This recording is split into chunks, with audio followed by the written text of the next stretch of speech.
Bismillahirrahmanirrahim. Assalamualaikum warahmatullahi wabarakatuh. Hi students, our topic today will be on antifungal drugs part 2. In this video, we will cover the systemic antifungal for systemic infections. Let us revise the classification of antifungal drugs. As mentioned in the previous video, we divide the drugs into two forms, systemic antifungal drugs and topical antifungal drugs. After that, we further classify the antifungal drugs according to their site or clinical manifestation, namely subcutaneous and systemic infection, mucocutaneous infection, and cutaneous infections. On the right side are the drugs under the specific group mentioned just now.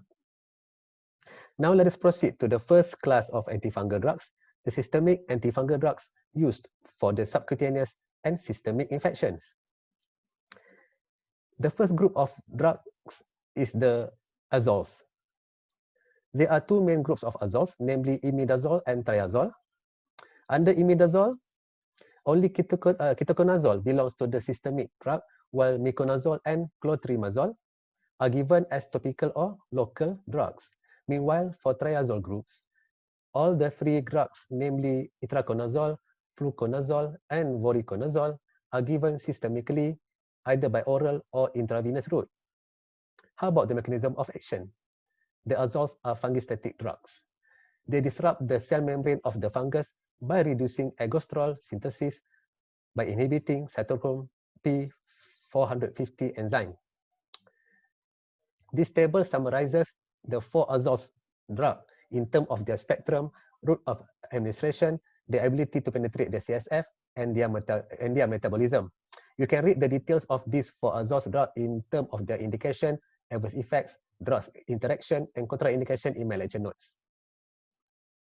The next systemic drug for systemic fungal infection is amphotericin B. This drug is belong to the polyin group. It is fungistatic or fungicidal, depend on organism and concentration. In terms of mechanism of action, amphotericin B will bind to ergosterol in the cell membrane to form pores or channels. This will disrupt the membrane function, leads to leakage of intracellular potassium ion and small molecules that will result in fungal cell death. It is given by slow intravenous infusion for systemic fungal infection, intrathecal route for meningitis, and orally for GIT infections. This drug is effective to treat fungal infections such as aspergillosis, candidiasis, cryptococcosis, and histoplasmosis. The adverse effects of the drug include fever and chills, renal impairment, hypotension, anemia, CNS effect following intrathecal administration, and thrombophlebitis. Next is flucytosine. Flucytosine is a synthetic pyrimidine in the form of fluorinated cytosine analog. It is often used in combination with amphotericin B. Amphotericin B increases cell permeability, allowing more flucytosine to penetrate the cell via a cytosine-specific permease enzyme. After penetration into the fungal cells, flucytosine is deaminated to its active metabolite, 5-fluorouracil, and this 5-fluorouracil replaces uracil during fungal RNA synthesis, thereby inhibiting fungal protein synthesis. Flucytosine is used for the treatment of systemic mycosis and meningitis caused by Cryptococcus neoformans and Candida albicans. It is well absorbed when given orally and penetrate well, including the CSF. The main adverse effects are bone marrow toxicity and derangement of liver function.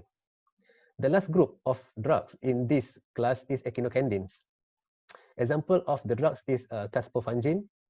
This drug will interfere with cell wall synthesis by inhibiting beta-1,3-D-glucan that will lead to lysis and cell death. It is used to treat aspergillosis and candidiasis.